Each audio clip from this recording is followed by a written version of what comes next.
হইতেছে না। আমি এই দেশের থেকে, আমি যে ঢাকায় ঢাকায় থাকি কিংবা আমি যে বিদেশে থাকি, এটা বলতে পারেন এক প্রকার আমি আমার বাবা মার থেকে, আমার ফ্যামিলির থেকে আমি দূরে আছি, মানে আমি পলাইয়ে আছি। বুঝতে পারছেন? আমার এটা অপারেশন করা যাবে না।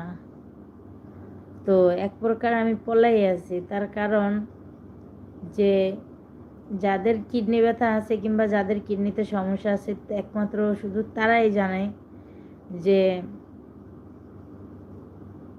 এগুলোর কত ব্যথা। ঠিক আছে?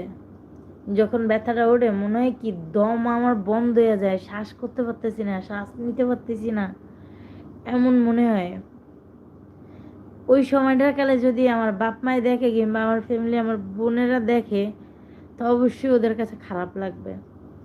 তো এক প্রকার আমি পলাতক আছি এই কারণে যে আমার ফ্যামিলির থেকে আমি দূরে আছি। হয়তো কি কষ্ট লাগে, কষ্ট লাগলেও অন্য দিক দিয়ে শান্তি পাই।